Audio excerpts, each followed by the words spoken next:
Hola, hola, hola, mi gente linda, mi gente bella, ¿qué tal están? Ya nuevo año, caballero.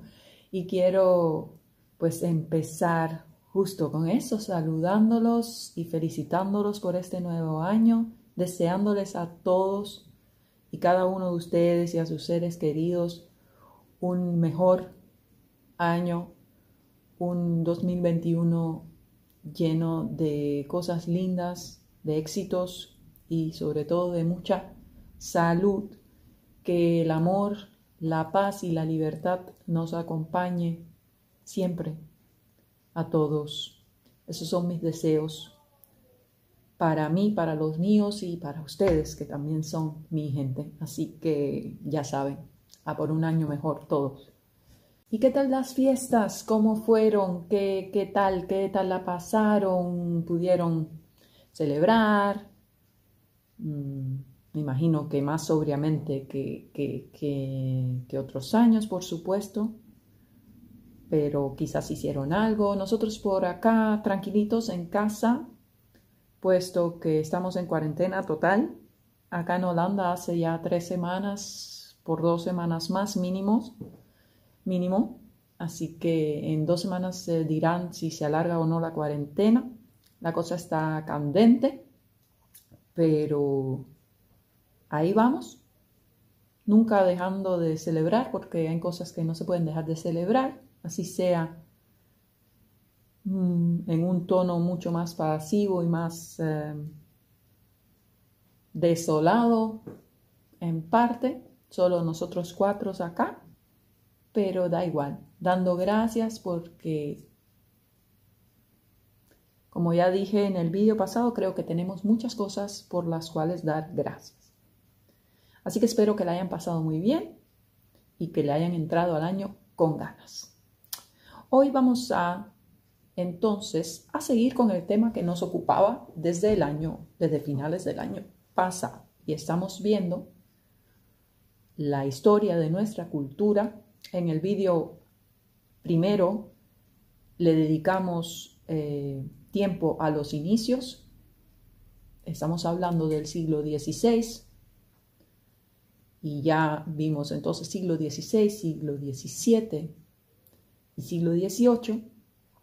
Y hoy entonces vamos a tener la segunda parte de esta historia del siglo XIX, siglo XX hasta el siglo XXI en el cual estamos, de forma bien resumida, para ya entonces a partir del próximo programa poder hacer el recuento, pero ya por manifestación cultural.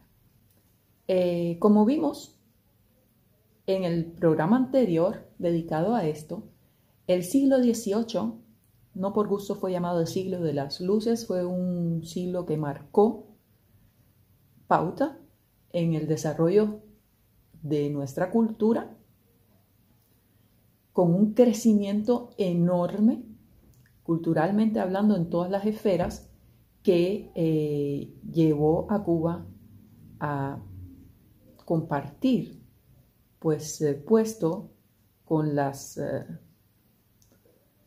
potencias más grandes del mundo en cuanto a cultura, y eso siguió pues firme, quizás no tan acelerado, pero ese proceso siguió durante el siglo XIX, siglo XX, y en lo que va del siglo XXI hemos seguido creciendo, y podemos decir que sobre todo el siglo XIX fue marcado por el tema independentismo, patriotismo, y se utilizaron las bases, los cimientos de esa sociedad cultural que se había desarrollado para afianzar, ¿no?, el concebido concepto de patria. Patria que, a mi entender, la mejor descripción posible la hizo José Martí cuando dijo: patria no es más que un conjunto de condiciones en que pueden vivir satisfechos el decoro y el bienestar de los hijos de un país. Y por esto lucharon no solo Martí, muchísimos nombres que ya hemos visto en otros vídeos cuando hemos hablado de nuestras guerras independentistas. No vamos a adentrarnos. La cultura siempre jugó un papel primordial a la hora de desarrollar esa sociedad ansiada por los independentistas en su momento. Llegado el momento, después de varias guerras y procesos independentistas, pues se logró liberarse finalmente y emanciparse de España, el último país de toda América que logró la emancipación, pero fue lograda. Y junto con esto, pues se dio una explosión enorme de obras cumbres con referencia al sentimiento liberatista que en aquel momento imperaba. Una de las obras más conocidas y uno de los autores más importantes del siglo XIX, del cual hablaremos con mayor profundidad en próximos programas, fue José Jacinto Milanés. José Jacinto Milanés, quien fue famoso poeta y escritor, famoso porque decían que estaba loco, supuestamente tenía problemas mentales. Otros decían que estaba loco de amor por su prima Isa, uno de sus poemas más bellos. Y otros decían que simplemente había enloquecido por la represión que sufría al no poder expresar sus sentimientos patrióticos en sus trabajos.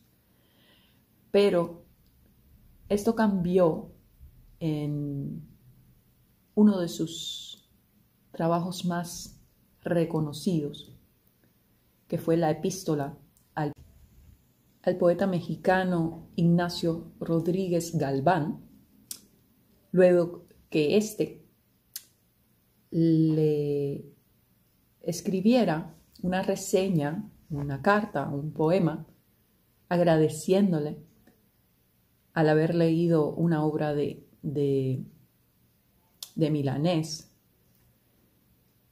Y en esta reseña, en este poema, le incitaba a dejar Cuba, a abandonar Cuba en busca de tierras de libertad.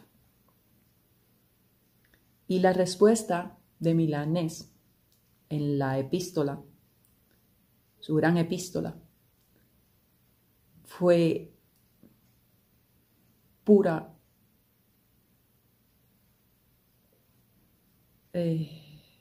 cubanía, puro patriotismo, cuando le dice, después de agradecerle, claro está, por su crítica, muy positiva, por cierto, y por su bondad y por su amistad también, porque eran muy buenos amigos, y en aquel momento el mexicano estaba luchando por su vida, pues había contraído la fiebre amarilla estando en Cuba. Y entonces le responde esto que les voy a leer. Hijo de Cuba soy, y a ella me liga un destino potente, incontrastable. Con ella voy, forzoso es que la siga, por una senda horrible o agradable. Con ella voy sin rémora ni traba. Ya muerda el yugo o la venganza vibre. Con ella iré, mientras la llore esclava. Con ella iré, cuando la cante libre. Buscando el puerto en noche procelosa, Puedo morir en la difícil vía, mas siempre voy contigo, oh Cuba hermosa, y apoyado al timón espero el día. Esta carta nunca llegó a su destinatario, puesto que el mexicano, el gran poeta mexicano, Ignacio Rodríguez, falleció 4 días después de haber sido escrita esta epístola, debido a la fiebre amarilla que padecía. Y por suerte fue rescatada por Cirilo Villaverde, otro gran novelista. Y ya luego, más adelante, en el siglo XX, pues es de agradecer al trabajo de investigación de Cintio Vitier por haber rescatado y modernizado un tanto quizás la obra de Milanés. Pero esto lo vamos a ver en otro programa. Seguimos entonces con la historia de nuestra cultura. Muchos pensarán que la guerra o los procesos independentistas en Cuba fueron un freno para el desarrollo cultural, pues todo lo contrario. Para nada fue así. Durante ese proceso, la cultura se promovió, se trabajó en aumentar el hábito de lectura, se trabajó en erradicar el analfabetismo, se trabajó para mejorar la prensa y aumentaron también los teatros y las tertulias, aún desde la manigua, increíblemente. Eran mambises bastante cultos, podemos decir. No todos, pero la mayoría. Y en ese tiempo surgieron, además, aparte de Milanés, otros muchísimos narradores, poetas, escritores, como Cirilo Villaverde, por supuesto, y Ramón de Palma o Julián del Casal, entre otros. Surgieron también artistas plásticos de la talla de Esteban Chartrand o Valentín Sanz Carta. Muy bien. Estas no fueron las dos únicas esferas culturales que se desarrollaron, sino todas, pero bueno, esto lo vamos a ir viendo después por manifestación, como ya dije. En este tiempo también coge muchísimo auge la religión afrocubana y era practicada sobre todo por los negros, esclavos libres, mestizos, descendientes de esclavos y mulatos, criollos que tenían mucha relación con esto, ¿no? Y surge en La Habana la primera sociedad abacua. Eso pasó en regla en 1836. Se llamó la primera sociedad abacua, así mismo se llamó. Y no fue para nada bien recibida por los blancos de la sociedad cubana. Los catalogaban como sanguinarios, puesto que utilizaban la sangre para sus trabajos religiosos, y había muchísimos mitos que abordaban, ¿no?, esta religión, y por tanto y demás no se le veía bien. Esta sociedad abacua era sobre todo para trabajadores simples, trabajadores del puerto o tabacaleros en su mayoría, otros mestizos, otros negros que también participaban. Y aparte de los mitos y los sanguinarios que pudieran ser, lo único cierto aquí es que tenían un código bien estricto para su participación, y era que eras solo para hombres y tenían que ser buenos hijos, buenos padres y buenos esposos. Como bien lo dice, solo para hombres, eso quiere decir que las mujeres quedaban excluidas de sus actividades. Eso fue marcando un movimiento racial intenso por aquellos tiempos.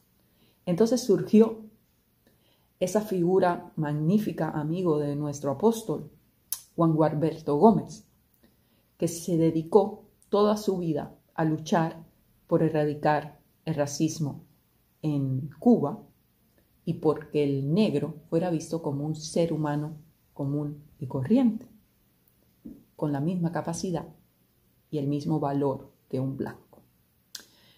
Esto lo hizo fundando muchas organizaciones para promover este cambio. Fundó, por ejemplo, las sociedades que se llamó una La Igualdad y la otra se llamó Directorio de la Sociedad de Color.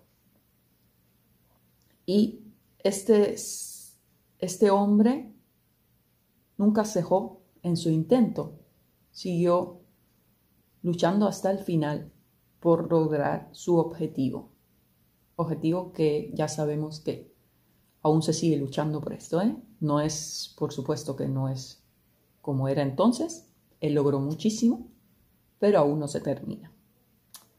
Muy bien, a finales del siglo XIX empieza a decaer visiblemente el romanticismo, hasta entonces muy ferviente en la isla, y empieza a darse paso a otro movimiento, el modernismo. Y José Martí fue uno de los pioneros de este movimiento. José Martí, no por gusto considerado nuestro apóstol nacional, tenía un proyecto cultural bien clarito. Para él se trataba de establecer una nueva manera de ser, de vivir, de ver el mundo, de entender al hombre, de establecer una cultura en la que el hombre fuera el centro de todo y no la ganancia. Estaba totalmente en contra del poder del dinero, del valor de las exclusividades y las exclusiones y del poder de una minoría sobre la mayoría. Me temo que nuestro apóstol hoy día se retuerce en su tumba. Ojalá y en algún momento logremos retomar su aún vigente y maravilloso proyecto cultural. De veras que sí, ojalá. Pero bueno, seguimos. Llegó el siglo XX y luego el XXI, por supuesto. Y en estos dos siglos se ha ido, pues, trabajando enormemente en afianzar esos cimientos, esas bases culturales y en trabajar, en crecer cada vez más. El siglo XX marcó pauta. El siglo de oro le llamaron. Y lanzó la cultura cubana a niveles impensables en todas sus manifestaciones. Y eso lo vamos a ver en próximos programas, como ya dije. Pero antes de terminar, quería decir algunos de los logros que tuvo Cuba hasta el siglo XX en todo caso, para ya entonces después, en los próximos programas, dedicarnos más al siglo XX y al siglo XXI por manifestación cultural. Muy bien. Podemos decir que para el siglo XX, Cuba se encontraba entre los primeros países del mundo en muchísimos aspectos, no solo culturales, sino también sociales, políticos y económicos. Nos vamos a referir sobre todo a puntos culturales, pero ya sabemos que la cultura es muy amplia. Muy bien, podemos empezar diciendo que Cuba fue la primera nación de Iberoamérica, incluyendo España, que tuvo un sistema de ferrocarril. Esto pasó en 1837.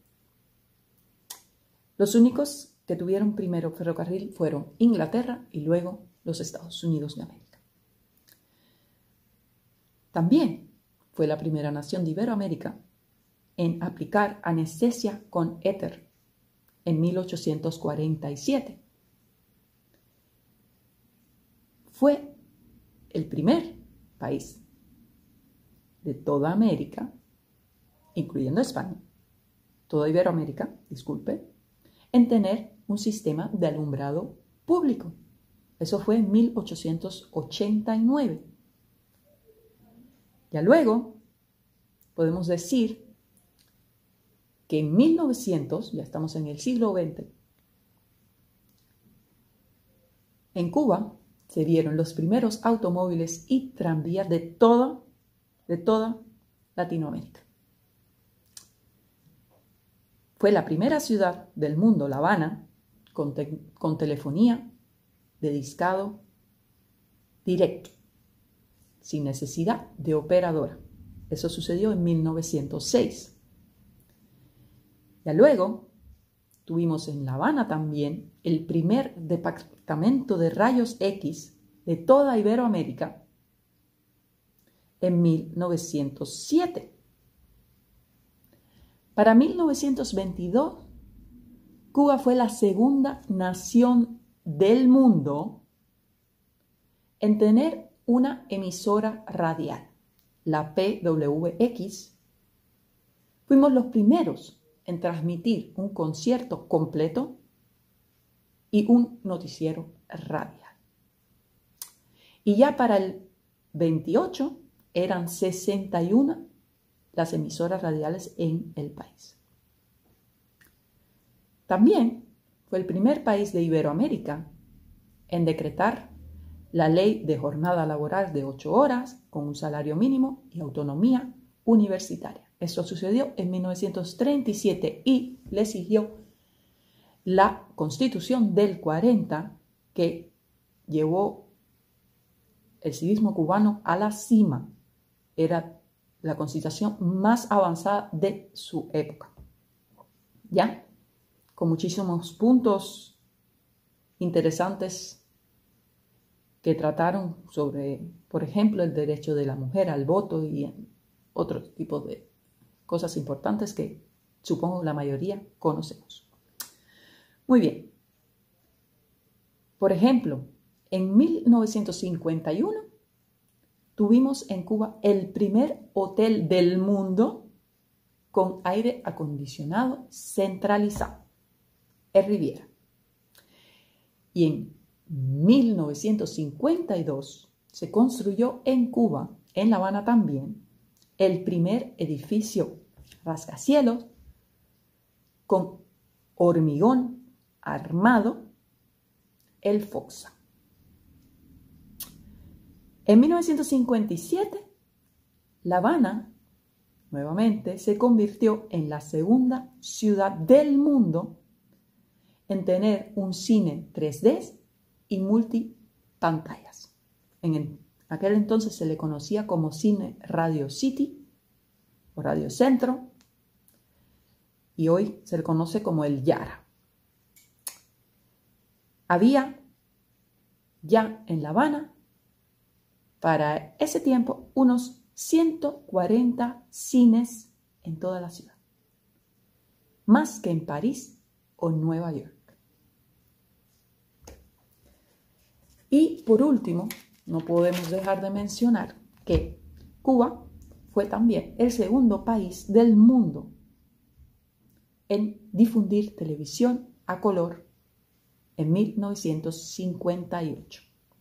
Pudiéramos estar aquí media hora más nombrando logros y alcances de la sociedad cívica y cultural cubana de aquellos tiempos, pero nos salimos un poco del libreto y no nos alcanza tampoco el tiempo. Entonces, pues les dejaré en la descripción del vídeo un listado interesante al respecto. Por si quieren verlo, también les dejaré en la descripción un escrito sobre Milanés y su epístola, por si quieren leerlo. ¿Ya? Muy bien. En los próximos programas, como ya dije, nos vamos a adentrar aún más en el desarrollo cultural, pero ya por manifestación. Y vamos a empezar por una que me gusta mucho y es la literatura. Nos vemos entonces el próximo jueves para hablar de la cultura literaria cubana. Y desde ya les deseo muy buen fin de semana y no olviden, por favor, suscribirse si aún no lo han hecho al canal, tanto por YouTube como por Facebook, y dar likes o dislikes y comentar y compartir y ya saben, dejarse saber presentes, mi gente, que los necesito ahí. Muy bien, los quiero, cuídense mucho y nos vemos entonces la próxima semana.